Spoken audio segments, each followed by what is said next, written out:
In this video, we're going to get started on a brand new retro remake project, and this time we're going to recreate Overwatch as a PS1 game from 1998. Retro Remake is a series where I take a modern game and recreate it in an older style, think PS1 or N64 era. Overwatch is a first-person class-based shooter, but since I had already made two other shooters previously, I wasn't sure whether I wanted to make another one. Overwatch has the character D.Va who pilots a mech, and so initially I toyed around with the idea of turning Overwatch into a mech game, similar to the Armored Core series on the PlayStation. Here's a prototype I built where I was working on basic movement and shooting. Things were going smoothly, but I just wasn't feeling very excited about the project, and so I decided to scrap the mech idea and do a first-person shooter after all. The first thing any FPS game needs is a first-person character controller, which is the thing you control in-game.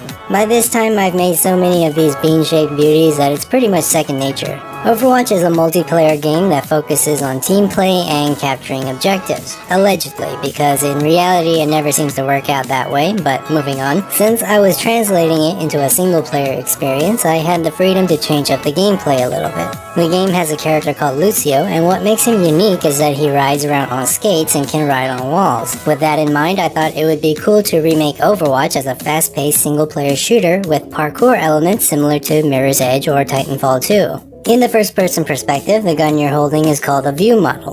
View models typically consist of a pair of disembodied arms and a weapon, because that's normally all you get to see in an FPS game. Right now the view model looks really weird because it doesn't have any animations, and I'll fix that soon. But first I began working on recreating Lucio's wall riding. Getting Lucio to ride along the wall without falling off is actually quite tricky, and the way I solved it is by taking the direction the wall is facing outwards, as well as the direction of the wall straight up and down, and using those two vectors to get the cross product, giving me a vector running along the length of the wall, which I could use to guide Lucio's movement. Thankfully, Godot, the game engine I'm using, has built-in tools to handle the vector math stuff for me, because without it, I never would have been able to figure this one out.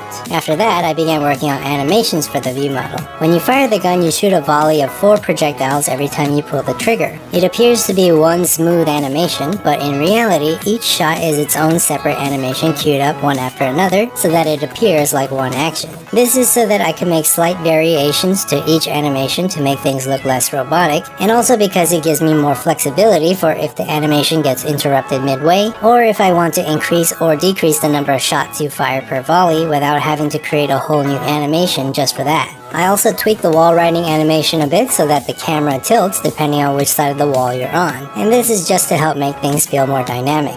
One of Lucio's signature moves is being able to send enemies flying with a blast from his gun. This is mostly used to send people flying off the map with hilarious results, and for my game, I wanted to keep it as close to the original as I could get it. In front of Lucio is a cone-shaped area where any bad guy caught in it will take a little bit of damage and get launched in the direction you're facing. I do need to tweak things a little bit to make it closer to the original, but we can work on that in another video.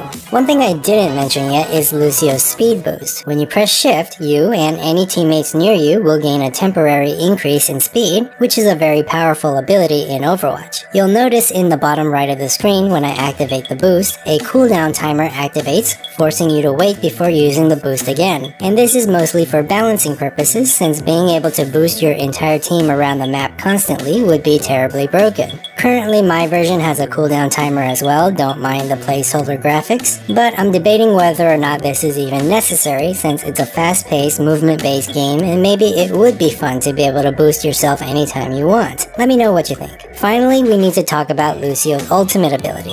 In Overwatch, the ability is called Sound Barrier, and when activated, it gives nearby teammates a massive amount of extra shielding. This is especially useful for negating damage from other powerful ultimates in the game, and people refer to it as a defensive ultimate since it doesn't do any damage itself. While this is great in a team-based multiplayer game, I feel like it wouldn't be very useful in a single-player setting against AI, and so I have a very different idea in mind for what Sound Barrier should do. But that's something that we'll show off in the next part of this series, so make sure to like, subscribe, and hit the notification bell so that you'll be notified when the video releases. Anyways, hope you enjoyed the video. I would like to get back to making shorter, more frequent videos again, and I have a lot of exciting new ideas in mind, so expect to see more videos coming out soon. Anyways, thanks for watching, and have a nice day.